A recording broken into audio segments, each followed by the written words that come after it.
শ্রী শ্রী হরিচাঁদ ঠাকুরের ২১৪তম আবির্ভাব তিথি উপলক্ষে আয়োজন করা হয়েছিল ভক্ত মিলন উৎসব। এই অনুষ্ঠানে সহযোগিতায় ছিলেন শ্রী দেবরাজ চক্রবর্তী এবং মাননীয় অদিতি মুন্সী মহাশয়া এবং শ্রী সুজিত বোস মহাশয়। উপস্থিত ছিলেন বিশিষ্ট সমাজসেবক শ্রী শ্যামল সেন। তিনি কি বলছেন আমরা শুনে নেব। আমাদের এই অনুষ্ঠান হচ্ছে হরিচাঁদ পল্লীতে। এই হরিচাঁদ শ্রী হরিচাঁদ মিলন মন্দির সমাজের স্বর্গীয় শ্রী বীরেন্দ্রনাথ সকলের প্রিয় হাতে নির্মিত। তিনি আমাদের মাঝে নেই, আমরা অত্যন্ত ব্যথিত এবং মর্মাহত।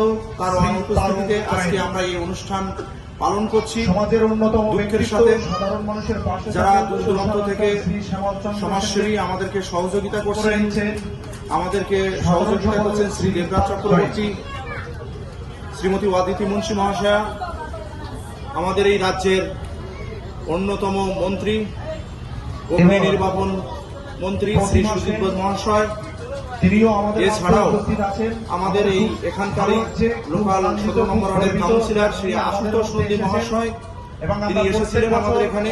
আমাদের প্রথম দিনের বহু ভক্ত সমাগম হয়েছিল বিভিন্ন প্রান্ত থেকে। এই মতুয়া ধর্মাবলম্বীরা ডঙ্কা কাশি ঝাঁস বাজিয়ে আমাদের মধ্যে এসেছিলেন, আমরা বরণ করেছি যথাসাধ্য। এশিয়ার শ্রী শ্রী হরিচাঁদ ঠাকুরের ২১৪তম আবির্ভাব তিথি উপলক্ষে আমরা আনন্দিত যে বাৎসরিক আশা করি মতুয়া ভক্ত মিলন উৎসব হয়। আশা করি ভবিষ্যতেও আমরা ঠিক সেভাবে কিছুক্ষণের মধ্যেই আমাদের সমাগমে পূর্ণভাবে অনুষ্ঠানের শেষ লগ্নে এসে দাঁড়িয়েছি। যারা বাউল গান, আমি শ্যামল সেন, সোশ্যাল ওয়ার্কার। আমি অনুষ্ঠানে প্রতি বছরই আসি, তো আমার এই অনুষ্ঠানটা খুব ভালো লাগে। আমি এই মিলন উৎসবের সমস্ত উপস্থিত হতে পেরে আমি নিজেকে খুব ধন্য মনে করছি। আমি সবাইকে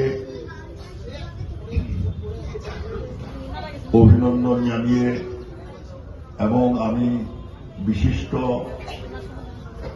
স্বর্গীয় বীরেন ঢালি মহাশয়কে প্রণাম জানিয়ে শ্রদ্ধা জানিয়ে আমি আমার বক্তব্য শেষ করছি। আমি শ্যামল সেন, সোশ্যাল ওয়ার্কার। আমি এই মিলন উৎসব কমিটির সদস্যদের সবাইকে আমি অভিনন্দন জানাচ্ছি এই অনুষ্ঠানটা সুন্দরভাবে করার জন্য।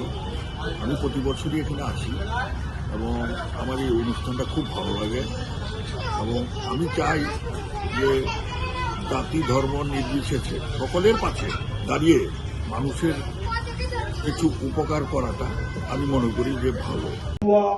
মহোৎসব আয়োজন করেছিলাম, তার আজ সমাপ্তির দিন। আমন্ত্রণ করেছিলাম অতিথিবৃন্দদের, তার মধ্যে বিশিষ্ট সমাজসেবী শ্রী শ্যামল চন্দ্র সেন। তিনি প্রতি বছর আমাদের এই অনুষ্ঠানে সর্বতভাবে সহযোগিতার হাত বাড়িয়ে দেন। আমাদের মাঝে তিনি উপস্থিত হয়েছেন। আমরা আজকের অনুষ্ঠান বাউল গান কিছুক্ষণের মধ্যে শুরু করব।